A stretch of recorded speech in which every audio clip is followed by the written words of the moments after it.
Buenas tardes, buenos días, lo que sea. Bienvenidos una vez más a otro vídeo de Evolucionando. Esta vez os voy a resumir la salida que el domingo 11 de julio hicimos el grupo al Teatro Romano de Málaga, seguida de una segunda parte en el Museo Casa Natal de Picasso. En cuanto al teatro, se trata de un edificio todavía en periodo de excavación y restauración, pero los restos conservados son un perfecto ejemplo de cómo eran los monumentos destinados a albergar espectáculos en la antigüedad. El teatro romano está basado en sus aspectos principales en el griego, debido a la fuerte influencia de la cultura helena en Roma desde antes incluso de los primeros contactos con las ciudades-estado del sur de Italia a principios del siglo III a.C. Las construcciones tenían una forma semicircular tenían una forma semicircular y estaban construidas en las laderas de los montes, aprovechando el desnivel del terreno para aprovechar mejor la acústica y la visión de las representaciones. El teatro se dividía en las siguientes partes: la cavea, que son las gradas o asientos de los espectadores. Tenían forma de semicircular y eran de tres tipos. Vamos a ver. La imacabea, que eran los asientos de las gradas inferiores reservados a las autoridades, senadores y magistrados en Roma, decuriones y dignatarios locales en las ciudades provinciales. Inciso: los decuriones eran los miembros de la curia o senado municipal. Luego está la media cavea. Los asientos intermedios eran aquellos en los que se sentaban los equites o caballeros, miembros de la clase media de la sociedad romana, los banqueros y comerciantes. La sumea cavea. Finalmente tenemos la subea cavea, las gradas superiores reservadas a la plebe los plebeyos, las clases populares romanas. Un momento, vamos a ver.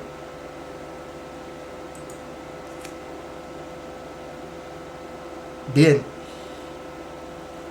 Otras partes del teatro son la scaenae o proscenio, que es básicamente la escena, una plataforma elevada donde los actores representaban las obras. Es una invención propia de época romana, pues no existía en el teatro griego. La orquestra, recinto semicircular situado entre la cavea y el escenario, en donde se situaba el coro encargado de cantar las canciones y bailar las danzas que acompañaban las representaciones. Era uno de los restos de las antiguas ceremonias en honor del dios Dionisos, llamado Baco en Roma, dios del vino y de la embriaguez. Luego hablaré del origen de la tragedia del teatro y su relación con el culto dionisiaco, siempre en relación con la famosa tesis que enunció el filósofo alemán Friedrich Nietzsche a finales del siglo XIX. Los espectadores accedían a las gradas por los movitorios, unos pasillos situados detrás de estas, y la entrada costaba 2 óbolos, una moneda de plata de origen griego con escaso valor. Eso significaba que las localidades pues eran baratas, lo que explica la elevada asistencia por parte de todo el mundo, incluida gentes del pueblo llano y los esclavos. Esto se debía a que el mantenimiento de los teatros era costeado por los siguientes elementos de la sociedad romana. Por un lado, las autoridades republicanas e imperiales en Roma ediles, que eran los encargados de realizar las obras públicas y organizar los espectáculos lúdicos. Más tarde, durante el imperio, el emperador adquirió gran parte del poder de que gozaban las magistraturas, entre ellas organizar las fiestas. También los teatros eran costeados por los magistrados locales en las provincias. Me refiero a los que ocupaban cargos de responsabilidad en las ciudades. Y por último tenemos a personalidades individuales influyentes, decuriones o aristócratas que subvencionaban el teatro de cada ciudad con su propia fortuna personal, a cambio de ganar las elecciones locales o de mero prestigio personal, lo que se denomina por los historiadores ergetismo. Más tarde, a consecuencia de la crisis del siglo III después de Cristo, los gobernantes romanos adoptaron el modelo de monarquía absoluta y despótica de origen oriental, concentrando en sus manos todos los poderes y despojando de la mayor parte de sus funciones a los magistrados y ciudades.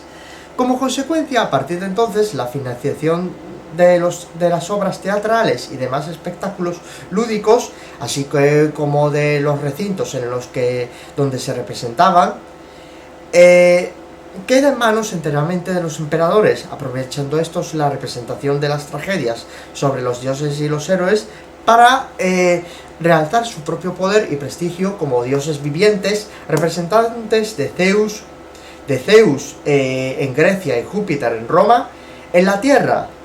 Precisamente la inflación y la presión fiscal causada por los continuos dispendios generados por esta y otras políticas, gasto militar, incremento de la burocracia, la estratificación y disminución de la movilidad social e incluso las políticas de pan y circo destinadas a contentar y someter a las clases populares al Estado imperial a través del reparto gratuito de trigo y juegos y espectáculos para todos, llevó a la definitiva decadencia y colapso de la civilización romana en el siglo V.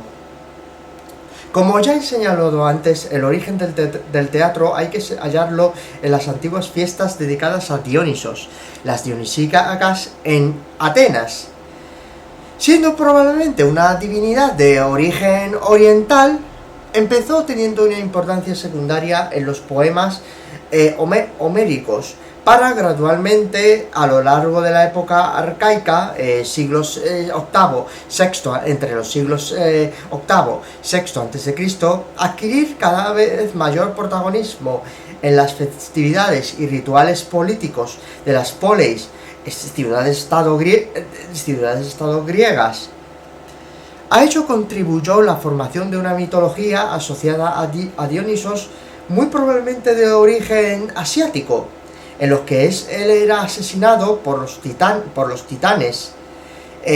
Los titanes eran la generación anterior a los dioses olímpicos. Si eso, otro día hablo más de ellos. Pues Dionisos fue quemado vivo por estos dioses primigenios, y su padre Zeus lo resucitó tragándose su corazón, formando un nuevo ser. En realidad esta era una variante del mito tradicional del nacimiento del dios, que consistía en que su madre, la princesa tebana Semele, estando embarazada de él, le pidió a Zeus que se mostrara en toda su divina gloria. Pero el resplandor provocado por la repentina transformación del dios quemó a la mujer. Zeus tomó de entre las cenizas al feto y lo alojó en su muslo hasta que estuvo totalmente formado. Tanto el primer mito mencionado como la propia vida, muerte y divinización de Dionisos aluden a la vida, a una preocupación normal en todos los seres humanos en todas las épocas y lugares, que es la vida después de la muerte y la inmortalidad del alma. Y lo que demostraba estos mitos al fiel, al devoto a Dionisos o Baco en Roma, era que cualquier mortal podía llegar a ser Dios, alcanzar la mortalidad si contaba con el favor de una divinidad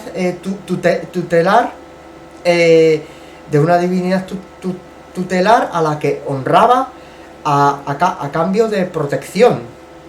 De ahí el creciente interés en los misterios dionisíacos, rituales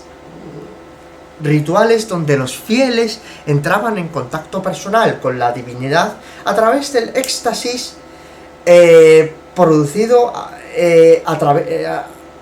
por la ingesta de vino, lo que se denominaba orgías o bacanales, en donde, tal y como señala Nietzsche, los devotos daban rienda suelta a sus pasiones más primitivas, propias de los sectores más populares de la sociedad griega, frente a los cultos de los dioses olímpicos tradicionales, especialmente el de Apolo, más enfocados al ceremonial tradicional y a una serie de rituales en los que se resaltaba la pertenencia de los fieles al Estado. Un ejemplo de ello, como contrapunto al culto a Dionisos, era el de Apolo, ejemplo de divinidad adorada por la aristocracia griega y patrono de las artes, la belleza, el orden y la mesura. La popularidad de estos cultos dionisíacos, que como hemos dicho eran populares entre el pueblo,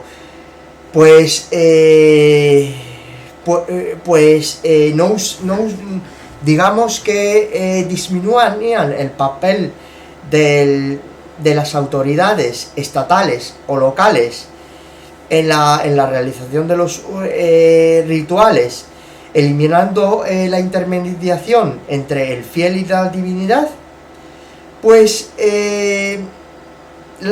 hizo que los tiranos, gobernantes apoyados por el pueblo frente a los abusos de las élites terratenientes, en una línea similar a los líderes populistas actuales, los promovieran, especialmente Periandro de Corinto y Pisístrato de Atenas en el siglo VI a.C., celebrando certámenes durante las fiestas celebradas en honor a Dionisos. En estos concursos competían coros venidos de toda Grecia y se dedicaban a cantar himnos referidos al dios y a relatar hechos de su vida. Precisamente el origen del teatro está en dichos coros. Se atribuye a Arión de Corinto y a Tespis de Atenas la creación de la tragedia griega al incorporar un miembro adicional al coro, usase el actor encargado de contestar sus himnos con otra estrofa. Con el tiempo, este actor dejó de cantar para simplemente hablar. De esa forma nació el teatro. Con el tiempo se añadieron otros dos actores interpretando estos varios papeles a la vez. Los figurantes llevaban máscaras de terracota o piedra con los rasgos caracterizados de personajes determinados. Dioses, héroes, personajes famosos de la mitología grecorromana. Y aunque en el teatro griego no había mujeres actrices, los personajes femeninos los tenían que interpretar actores debido al machismo imperante en la sociedad helénica. En cambio, en la época romana,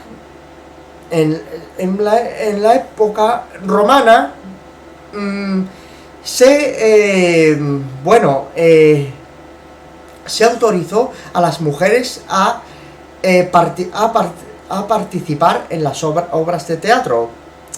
Precisamente en aquella época se solían representar obras de los autores de la Grecia clásica, los autores que vivieron en los siglos V y IV a.C., es decir, Esquilo, Sófocles, Eurípides, Aristófanes. También se representaban autores romanos como Plauto o Terencio, mientras en las tragedias solían mostrar los dilemas morales y psicológicos de los héroes y personajes de la mitología. Las comedias se centraban en descripciones contemporáneas de las clases populares grecorromanas, algunas veces satirizando políticas y personajes, como hacía Aristófanes con Sócrates, los filósofos sofistas o la propia democracia ateniense. Pues bien, una vez concluida la visita al Teatro Romano, pues fuimos a la casa natal de Picasso.